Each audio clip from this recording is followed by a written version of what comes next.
So அந்த டைமில் வந்து அவங்க சொன்னாங்க, இல்லை எனக்கு தெரியல சுச்சுவேஷன், நீங்கள் டைரக்ட் பண்ணுங்க, நான் இணை இயக்குனராக இருக்கேன் அப்படின்னு சொன்னாங்க.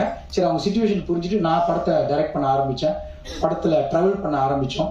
ஸோ படம் ஷேப் அப் பண்ணிட்டு இருக்கும்போது அஃப்கோர்ஸ் இது வந்து கொஞ்சம் பெரிய ஸ்கேலில் போனோம் மலேசியாவில் பண்ணிட்டு இருக்கும்போது அப்போதான் வந்து எனக்கு நம்ம பாலா பிரதரும் அறிவுத்ரா சாரும் பழக்கம். ஸோ அவங்கக்கிட்ட இதை பற்றி பேசும்போது, இந்த படத்தை அடுத்து எப்படி கொண்டு போகலான்னு பேசும்போது ஒரு கனெக்ஷன் தான், கடவுள் கொடுத்த ஒரு வரம் தான். அவங்க உள்ளுக்கு வந்து இந்த ப்ரொடக்ஷனில் என்னோட சேர்ந்து பயணித்து இந்த படத்தை இப்போ முடிச்சு, இப்போ என்னோட ஒய்ஃப் அப்புறம் நல்ல நண்பர்கள் 2 பேர், ஒரு 2 கண்கள் மாதிரி எனக்கு. ஏன்னா இவங்க எல்லாமே டெஃபினெட்லி தமிழ்நாட்டில் இந்த படம் உங்கள் முன்னுக்கு இன்னும் கொஞ்ச நாளில் தியேட்டரில் ரிலீஸ் ஆக போகுது, அது சாத்தியமே இல்லை. எல்லாமே இவங்களுடைய பேரன்பு தான் அப்படின்னு நான் சொல்லுவேன். ஸோ இதை தாண்டி இந்த படத்தை சக்ஸஸ்ஃபுல்லாக முடிச்சுட்டு சில ஃபெஸ்டிவல்ஸில் வந்து நம்ம ரிலீஸ் பண்ணிட்டு இருந்தோம் மலேசியாவில். பிகாஸ் என்னன்னா டைரெக்டாக ஆடியன்ஸ்கிட்ட போயிட்டு நம்ம ரிவ்யூஸ் எப்படி எடுக்கலாம் அப்படின்ற ஒரு அடிப்படையில் பண்ணும்போது அப்போ எங்களுக்கு கிடைச்ச ஒரு நிறைய ரிவ்யூஸ் பாசிட்டிவாக கிடைச்சிச்சு. ஸோ அதில் ஒரு முக்கியமான ஒரு ரிவ்யூ வந்து நான் உங்ககிட்ட பகிர்ந்துக்கு ஆசைப்படுறேன். என்னென்னா ஒரு அங்கிள் எனக்கு கால் பண்ணிட்டு சொன்னார், ஐயா உங்கள் படம் பார்த்தேன், எனக்கு ரொம்ப பிடிச்சிருந்துச்சி, நான் அங்கே கேட்டு நம்பர் வாங்கி உங்களுக்கு கால் பண்ணுறேன், உங்ககிட்ட கொஞ்சம் நேரம் பேசலாமா அப்படின்னாரு. சொன்னேன், சரி அங்கிள் சொல்லுங்கள் அங்கிள், ரொம்ப சந்தோஷம், படத்தை பார்த்து உங்களுக்கு பிடிச்சிருக்குன்னு சொல்லியிருக்கீங்க. இல்லையா, இந்த படத்தை பார்த்துட்டு என் மனசில் தோணுனதை நான் உங்ககிட்ட சொல்கிறேன் அப்படின்னாரு. சொல்லுங்கள் அங்கிள் அப்படின்னேன். ஒரு 30 வருஷத்துக்கு மட்டும் இந்த படத்தை நான் பார்த்துருந்தேன்னா கண்டிப்பாக என் லைஃப்பை கொஞ்சம் நான் மாற்றிருப்பேன், என்னுடைய கல்யாண வாழ்க்கையில் ஏதாவது ஒரு சேஞ்ச் நான் பண்ணியிருந்திருப்பேன் அப்படின்னு சொன்னார். எனக்கு அப்போ கொஞ்சம் ஆச்சரியம், என்ன சொல்கிறாரு அங்கிள் அப்படி அப்படின்னு கொஞ்சம் குழப்பமாக தான் இருந்துச்சு. ஏன்னா நம்ம அந்த அளவுக்கு யோசிக்கல, பட் அவங்களோட ரிவ்யூ அப்படி வரும்போது அப்புறம் அவர் சொன்னார், உங்கள் படத்தில் வந்து ஒரு விஷயத்தை நீங்கள் ரொம்ப தெளிவாக சொல்லியிருக்கீங்க அப்படின்ட்டுங்க. என்ன அங்கிள் அப்படின்னு கேட்டேன். விட்டு கொடுத்து ஜெயிக்கிறது அப்படின்னு சொன்னார். நான் சொன்னேன், விட்டு கொடுத்து ஜெயிக்கிறது எப்படி சொல்ல வரீங்க அங்கிள் அப்படின்னு.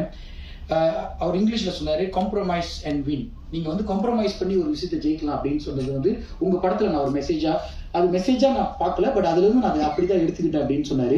நான் கேட்டேன், ஏன் அப்படி சொல்கிறீங்க அங்கிள் அப்படின்னு கேட்டேன். அப்போ அவர் சொன்னார், இப்போ நம்ம 2 குழந்தை இருக்குது, அந்த குழந்தைகிட்ட வந்து நீங்கள் போயிட்டு சாக்லேட் கொடுக்குறீங்க, ஒரு சாக்லேட் தான் இருக்குது, அப்பாட்ட வந்து கொடுக்கும்போது அப்போ 2 பேரும் ஃபைட் பண்ணுறாங்க.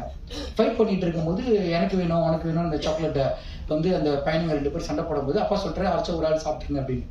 ஸோ அப்போ என்ன நடக்குது, அந்த அண்ணன் வந்து சரி தம்பிக்காக இந்த சாக்லேட் நான் கொடுக்குறேன், பரவாயில்லையா நீ சாப்பிடு, அண்ணனுக்கு வேணாம் நீயே சாப்பிடு அப்படின்னு சொல்லும்போது அந்த சாக்லேட் எடுத்துகிட்டு போய் அந்த தம்பி போயிட்டு கொஞ்ச நேரம் கழிச்சு திரும்ப வந்துட்டு, இல்லை நான் பரவாயில்லண்ணே, இந்த சாக்லேட் நீங்களே சாப்பிடுங்க, எனக்கு வேணான்னு சொல்லிட்டு கொடுத்துட்டு போயிட்டாரு. ஸோ அவர் ஏன் அப்படி அந்த விளக்கத்தை சொன்னாருன்னா, அவர் ஆக்சுவலி சண்டை போடலை, அந்த பையன் வந்து சண்டை போடலை, சாக்லேட்டை பிடுங்கலை, அதுக்காக போய் ஃபைட் பண்ணலை, அவர் கொடுத்ததுன்னா விட்டு கொடுக்குறாரு. ஒரு விஷயத்தை விட்டு கொடுக்கும்போது ஒரு விஷயம் நம்மளுக்கு திரும்ப கடவுள் கொடுப்பாருன்னு சொன்னார்ல, அந்த மாதிரி தான் தம்பி வந்து பரவாயில்ல நீயே சாப்பிடு. ஸோ எண்ட் ஆஃப் தி டே அந்த சாக்லேட் அவர் ஜெயிச்சிட்டாரு, சாக்லேட் அவர் சாப்பிட்டாரு. ஸோ அந்த கரு தான் இந்த படத்தில் எனக்கு ரொம்ப பிடிச்சிருக்கு அப்படின்னு சொன்னார். அதை கேட்டாலும் எனக்கு ரொம்ப நிகழ்ச்சி ஆயிடுச்சு, ரொம்ப சந்தோஷமா ஆயிடுச்சு. படத்தை இந்த ஒரு மெசேஜை வந்து ரொம்ப அழகா ஆடியன்ஸ் பார்க்குறாங்க அப்படின்ட்டுன்னு. ஸோ இந்த ஒரு விஷயம் வந்து கண்டிப்பாக வந்து எல்லா மக்களுக்கும் ரொம்ப ரிலேட்டபுளாக ரொம்ப கனெக்ட் பண்ணோம் அப்படின்னு நான் நம்புகிறேன் இந்த படத்தில். ஸோ அதுக்கான முயற்சியில் தான் நம்ம ஈடுபட்டிருக்கோம். And at the same time எனக்கு வந்து ஒரு சின்ன உறுத்தல் இருந்துகிட்டே இருந்துச்சு. ஏன்னா ஃபர்ஸ்ட் படம் வந்து கண்டிப்பாக அவங்க தான் பண்ணியிருக்கணும், என்னுடைய ஒய்ஃப் தான் பண்ணியிருக்கணும். பட் அந்த ப்ரெக்னன்சி பீரியடில் அவங்க பட்ட கஷ்டம் எனக்கு தெரியும், அந்த வழியை எப்படி அவங்க வந்தாங்கன்னு. அதனால தான் அந்த படத்தை நான் டேக் ஓவர் பண்ணுற ஒரு சூழ்நிலை இருந்துச்சு. நான் சொன்னேன், இல்லை இந்த படம் கண்டிப்பாக நீ தான் பண்ணியிருக்கணும் அப்படின்னு சொல்லிட்டு இருக்கும்போது தான் அவங்க சொன்னாங்க, கண்ணீரா 2 வந்து ஒரு கதை நான் ரெடி பண்ணிட்டேன், நீங்கள் கேட்குறீங்களா அப்படின்ட்டுன்னு. அதை கேட்டோன்னே வந்து எனக்கு ரொம்ப ஆர்வமாயிடுச்சு, ரொம்ப சந்தோஷமாகி கேட்டேன் கதையை. ரொம்ப ஒரு பார்ட் 1க்கு ஒரு ஈக்குவலான ஒரு கதை எழுதியிருந்தாங்க. அப்போ நான் சொன்னேன், இந்த வாட்டி நீ தான் டைரக்ட் பண்ணணும், நீ தான் இந்த படத்தை செய்யணும், இது வந்து ஒரு கட்டளை மாதிரி அப்படின்னு நான் சொன்னேன். ஸோ அந்த டைமில் தான் வந்து என்னன்னா தமிழ்நாட்டில் படம் ரிலீஸ் பண்ணணும் அப்படின்ற மாதிரி லாஸ்ட் இயர் வீட்டில் பேசிகிட்டு இருந்தோம், நானே, பாலா சார், அப்புறம் அறிவுத்ரா சார்.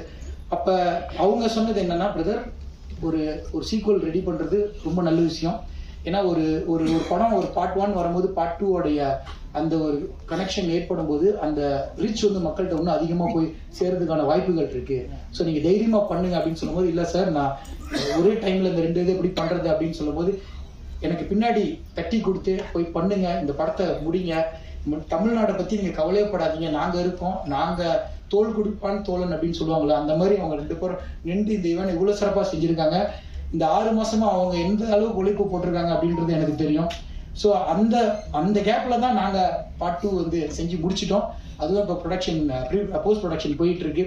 ஸோ இந்த வருஷம் கண்டிப்பா எங்ககிட்ட இருந்து மோஃபோ ப்ரொடக்ஷன், ஹரி உத்ரா சாரோட உத்ரா ப்ரொடக்ஷன் 2 பேரும் இணைந்து 2 படம் கொடுப்போன்ற நம்பிக்கையோடு வந்தாரை வாழ வைக்கும் தமிழ்நாடுன்னு சொல்லுவாங்க, அந்த மாதிரி எங்களையும் வாழ வைப்பீங்க அப்படின்னு சொல்லி ஊடக நண்பர், பத்திரிகை நண்பர் எல்லாருக்கும் ஒரு பெரிய வணக்கத்தை கொடுத்துட்டு என்னுடைய இந்த உரையை நான் முடிச்சுக்கிறேன். நன்றி, வணக்கம், தேங்க்யூ.